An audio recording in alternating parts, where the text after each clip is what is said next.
Hola, muy buenas a todos. De parte de la Clínica Psicológica y las personas que trabajan dentro de esta unidad, hemos creado este podcast, ¿verdad? Para conmemorar el Día de la Prevención del Suicidio, que son todos los 10 de septiembre de cada año. Esto es un tema que vale la pena que podamos hablarlo, que podamos sensibilizar a nuestra población, ya que cada año cerca de 703.000 personas se quitan la vida y muchas más intentan hacerlo. Todos los casos son una tragedia que afecta a familias, comunidades y países y tienen efectos duraderos para los allegados de las víctimas. Puede ocurrir a cualquier edad y en el 2019, por ejemplo, según los datos que nos ofrece la Organización Mundial de la Salud, fue la cuarta causa de defunción en el grupo etario de 15 a 29 años en todo el mundo. Los suicidios no solo ocurren en los países de alto riesgo, sino que es un fenómeno que afecta a todas las regiones del mundo. De hecho, más del 77% de los suicidios ocurridos en el 2019 tuvieron lugar en países de ingresos bajos y medianos. Aún tratándose de un grave problema de salud pública, se puede prevenir mediante intervenciones oportunas, basadas en la evidencia y a menudo de bajo costo. Para que las iniciativas preventivas de los países sean eficaces, deben aplicar una estrategia multisectorial e integral. Entre algunos datos y cifras, tenemos que cada año se suicidan cerca de 700.000 personas. Por cada suicidio consumado hay muchas tentativas de suicidio en la población general. Un intento de suicidio no consumado es el factor individual de riesgo más importante. El suicidio es la cuarta causa de muerte entre los jóvenes de 15 a 19 años. El 77% de los suicidios se producen en los países de ingresos bajos y medianos. La ingestión de plaguicidas, el ahorcamiento y el disparo con armas de fuego son algunos de los métodos más comunes de suicidio en el mundo. Para conocer los factores de riesgo y protección, hay que entender al ser humano desde la perspectiva biopsicosocial y sociocultural. En el aspecto biológico hay 3 puntos principales de los que tenemos que hablar. Uno de ellos son los cambios en la salud. Cuando existen problemas de salud, por ejemplo, las enfermedades crónicas transmisibles como el SIDA y no transmisibles como el cáncer, artritis, entre tantos otros, y es que el hecho de padecer el día a día con dolor crónico o la pérdida del funcionamiento de una parte del cuerpo o integridad física pueden afectar nuestro bienestar integral. También la presencia de trastornos mentales, particularmente trastornos del estado de ánimo como la depresión mayor, el trastorno bipolar, también la esquizofrenia y la ansiedad. Hay que mencionar los problemas en el aprendizaje, y es que las dificultades específicas del aprendizaje, muchas veces no detectadas a tiempo, pueden generar una afectación importante en el autoconcepto y autovaloración, lo que llevaría a generar la potenciación de la comorbilidad con otros trastornos e incidir importantemente en el estado de ánimo. El uso repetido y prolongado en el tiempo de sustancias favorece el desarrollo de trastornos por dependencia, que son trastornos crónicos y recurrentes, caracterizados por necesidad intensa de la sustancia y pérdida de la capacidad de controlar su consumo, a pesar de consecuencias adversas en el estado de salud o en el funcionamiento interpersonal, familiar, académico, laboral o legal. La comorbilidad se aplica cuando una persona sufre 2 o más trastornos o enfermedades que pueden presentarse al mismo tiempo o uno después del otro.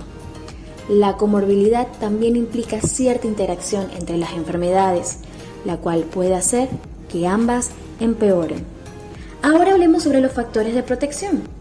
¿Cuáles serían algunos de ellos? Pues los tratamientos clínicos efectivos para los trastornos mentales, físicos y de sustancias. La motivación que tenga el consultante para el tratamiento y, por supuesto, el apoyo mediante relaciones médicas y de salud mental continuas. Otro de los factores que influye en el riesgo suicida es el aspecto psicológico, donde se involucra toda la historia de la persona, es decir, si ha vivido algún trauma emocional o sexual. También influye si ha tenido anteriormente ideaciones suicidas o algún plan con intentos de hacerse daño. Esto aumenta considerablemente el riesgo, por lo cual debemos estar pendientes. Además de la historia de la persona, se consideran los antecedentes familiares, ya que es otra puerta que abre paso al riesgo de suicidio. Por ejemplo, si un familiar ha cometido actos suicidas, si en el ambiente familiar hay consumo de droga o alcohol y si hay violencia, o si sus padres tienen algún diagnóstico psicológico clínico. En el estado mental, el factor más influyente es la desesperanza, ya que la persona no encuentra soluciones a sus problemas y la única salida que ve es la muerte, llegando a idealizar el suicidio como la salvación, y que con esto van a evitar todos los sentimientos de aislamiento y evitan enfrentarse a una baja autoestima y su poco amor propio. También hay algunas características de ciertos tipos de personalidad, como ser demasiado impulsivo, agresivo y características del trastorno antisocial. Dentro de los factores protectores que deben estar en cada persona está la habilidad de manejar y solucionar los problemas, el ser optimista y la confianza en sí mismo, y mantener activas las relaciones sociales. Los factores de riesgo sociales los podemos dividir en dos grupos. Primero, los eventos estresantes de la vida, como son las pérdidas, ya sea de una relación, del estatus, del trabajo, pérdidas económicas, estar desempleado, tener conflictos familiares, no contar con un soporte social o estar atravesando por asuntos legales, arrestos o estar en la cárcel son considerados un factor de riesgo. En segundo lugar, la influencia que ejercen los medios de comunicación o las redes sociales, al igual que las personas famosas o con un cierto nivel de influencia, son considerados un factor de riesgo que puede exponer al suicidio como una salida. Establecer cadenas de apoyo, utilizar métodos efectivos para la resolución de los conflictos, no manejar las disputas de forma violenta y tener conexiones familiares fuertes son considerados factores de protección social. Desde la perspectiva sociocultural, uno de los primeros puntos que tenemos que abarcar son las creencias culturales, religiosas o espirituales, ya que la percepción positiva o negativa del suicidio, la creencia que el suicidio es una noble resolución a dilemas personales, van a ser importantes factores de riesgo para las personas. También el estigma versus la aceptación cultural de la violencia en la actualidad, como también la experiencia de humillación o vergüenza. Por otra parte, los factores de protección que se tienen son las prácticas, actividades y creencias culturales y religiosas que desalientan el suicidio y apoyan la autopreservación. Y es que en general, las religiones consideran la vida como algo sagrado y el suicidio suele estar considerado como un acto indeseable. Por ello, las personas religiosas presentan una menor tasa de suicidio frente a las personas que se consideran no religiosas. El aspecto ambiental es muy importante, ya que nos involucra y compete a todos trabajarlo. Por ejemplo, los estigmas que se les pone a ciertos grupos sociales representan peligro. Otro factor precipitante es el fácil acceso a métodos que son letales como las armas de fuego, y una difícil situación económica también influye. Dentro de los factores que nos protegen está el poder tener acceso a la atención psicológica clínica, y la búsqueda de un profesional idóneo hace totalmente la diferencia.